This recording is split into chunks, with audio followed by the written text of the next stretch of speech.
Olá, meus amigos, estamos de volta. Vamos falar agora sobre a guarda, que é uma das modalidades de colocação em família substituta. Perfeito? A guarda ela está regulada lá do 33 ao 35. Essa aula também é uma aula curta, porque ela vai tratar somente da guarda. Maravilha? Então, veja que a guarda, portanto, é uma modalidade de colocação em família substituta que vai, meus queridos, regularizar uma posse de fato que já existe dessa criança ou desse adolescente. Então, a pessoa, na verdade, ela já cuida dessa criança e desse adolescente e ela precisa de uma regularidade formal, seja, por exemplo, para colocar como dependente no imposto de renda, como dependente do plano de saúde, para poder gerir melhor os interesses dessa criança ou desse adolescente. Então, veja que nós temos uma situação de fato que já está acontecendo e ela é regulamentadora dessa situação de forma provisória, de modo que esse guardião, ele vai até poder exercer alguns dos poderes familiares, mas ele não vai poder exercer tudo. Então, exemplo, questões relacionadas à saúde, educação, obediência, forma de cuidado e criação dessa criança ou adolescente, isso tudo é gerenciado pelo guardião. Perfeito? Agora, por exemplo, esse guardião, ele não pode representar o interesse dessa criança. Em regra, não. Então, a não ser que seja algo muito excepcional. Então, por exemplo, eu sou o guardião de uma criança, e a gente tem uma vulnerabilidade econômica. Eu não tenho condição financeira de manter muito essa criança, mas eu sei que o pai ele tem. Então, nesse caso, excepcionalmente, eu posso, em juízo, representar o interesse dessa criança. Mas a regra é que esse tipo de representação ela não ocorra, justamente porque é uma forma de limitar a questão da guarda. Porque, veja, gente, se o guardião ele puder exercer todos os poderes inerentes ao pai do pai ou da mãe, ou seja, se ele puder desempenhar tudo do poder familiar, ele não vai querer sair da condição de guardião. Então, na verdade, o ECA ele regulariza isso provisoriamente, para poder gerir os interesses da criança ou do adolescente, mas ele deixa ali um certo incômodo para o guardião, para ele dar um andamento nessa situação, para ele tentar ali provavelmente adotar essa criança ou adolescente, para poder criar um vínculo definitivo, ok? Veja aqui o 33, ele diz para nós o seguinte, que a pessoa guardiã, ela é obrigada a prestar assistência material, moral e educacional. Essa trinca cai sempre, material, moral e educacional. A criança ou ao adolescente, conferindo a seu detentor o direito de opor-se a terceiros, especialmente aos pais. Esse é um artigo que cai muito em prova, tá, pessoal? Então, muita atenção a ele. Parágrafo 1º. A guarda regulariza uma posse de fato, podendo ser deferida de forma liminar ou de forma incidental nos procedimentos de tutela e adoção, a não ser nos casos de adoção por estrangeiros. Lembra, a gente falou em uma das aulas que o estrangeiro só vai poder trabalhar, vivenciar a família substituta se for na modalidade da adoção apenas. Perfeito? O ECA não permite guarda de estrangeiro, ok? Agora, excepcionalmente, será deferida a guarda fora dos casos de tutela ou adoção para atender a situações peculiares ou suprir a falta dos pais do responsável, podendo ser deferido o direito de representação para a prática de atos determinados, que foi aquilo que eu falei no exemplo da ação de alimentos, em que o guardião não tinha grana para manter essa criança, sendo que o pai biológico ele tinha plenas condições, ok?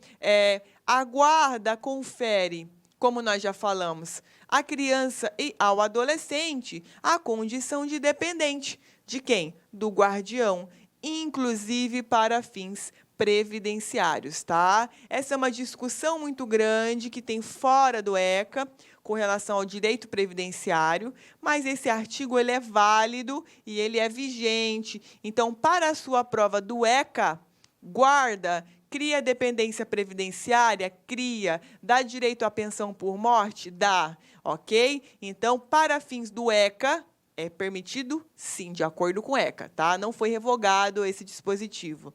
E aí a gente tem lá, no parágrafo 4º, salvo expressa e fundamentada determinação em contrário do juiz ou quando a medida for aplicada em preparação para a adoção, o deferimento da guarda da criança ou do adolescente não impede o exercício do direito de visitas pelos pais, ou seja, os pais não serão os guardiões, mas eles poderão visitar essa criança ou adolescente, assim como o dever de prestar alimentos que serão objeto de regulamentação específica.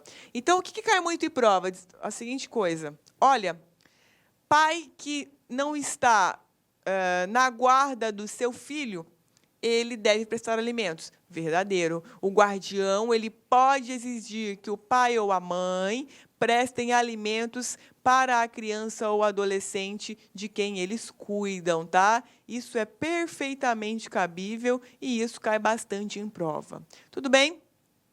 Então, veja que os guardiões, eles têm um dever com relação a essa criança ou adolescente de prestação material, educacional e moral. Tudo bem? Então, veja que essas são as considerações principais com relação à guarda. Perfeito? No 34, a gente tem um instituto peculiar que é chamado de acolhimento familiar. Como que ele funciona? A gente vai ter um acolhimento também sob a forma de guarda de criança ou adolescente afastado do convívio familiar. Como assim, professora? Bem, na guarda que nós acabamos de estudar, a pessoa já cuida de fato dessa criança ou adolescente, perfeito? No acolhimento familiar, não. Você tem uma criança que está afastada do convívio familiar, provavelmente lá no lar da criança, ok? Então, ela vai ser incluída em um programa de acolhimento familiar, ou institucional, e aí lá nós teremos pessoas que excepcionalmente vão passar períodos com essa criança ou esse adolescente. Então, a gente tem um cadastro de pessoas interessadas a realizarem esse acolhimento familiar. Então, não é o caso da guarda que nós acabamos de estudar. Aquela guarda é o guardião cuidando todo dia, o tempo todo. Aqui não. Aqui temos guardiões temporários em razão do programa de acolhimento institucional. Então, veja, a pessoa ou casal cadastrado no programa de acolhimento poderá receber a criança ou adolescente mediante guarda, nos termos dos artigos que nós estudamos, tá? A União apoiará a implementação de serviços de acolhimento em família acolhedora como política pública, os quais deverão dispor de equipe que organize o acolhimento temporário de crianças e adolescentes em residências de famílias selecionadas. Então, olha aqui o seu acolhimento familiar. Acolhimento temporário de crianças e adolescentes em residências de famílias selecionadas, capacitadas e acompanhadas que não estejam em cadastro de adoção. Então, veja que essa é uma variável da guarda que nós estudamos. Essa aqui é a guarda no contexto do acolhimento familiar. Então, por favor, vocês não podem confundir essas duas guardas. Maravilha?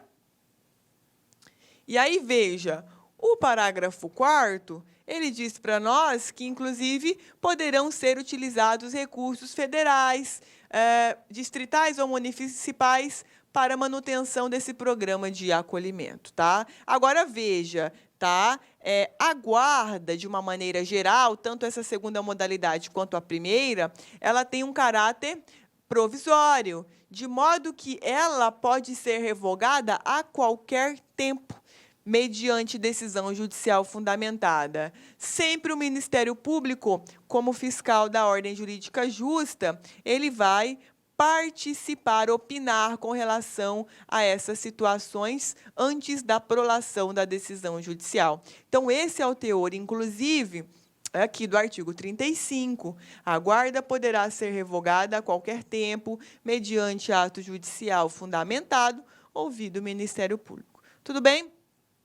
Agora, só para finalizar a questão da guarda, nós temos a guarda compartilhada, que é uma relação de cuidado simultânea entre os pais, tá? Então, a gente viu a primeira guarda, que não são os pais que cuidam de fato dessa criança. Vimos a segunda guarda do acolhimento institucional e temos essa guarda, a guarda compartilhada. Aqui nós temos uma responsabilidade simultânea de duas pessoas, tá? E aí, veja, isso da guarda compartilhada, eu trouxe aqui para vocês no 1583, mas isso é uma disposição lá do Código Civil, então isso não será regulamentado aqui pelo ECA, mas eu trouxe essa terceira variável de guarda para você entender que ela existe. Então, veja que a guarda compartilhada, né, em resumo do que está aqui, ela é uma forma de exercício do poder de guarda que decorre do poder familiar. Não é a guarda modalidade família substituta que nós acabamos de estudar. Então, por favor, não confundir. Guarda compartilhada não é família substituta. Família substituta, guarda normal e guarda modalidade acolhimento institucional, acolhimento familiar. Tudo bem, pessoal?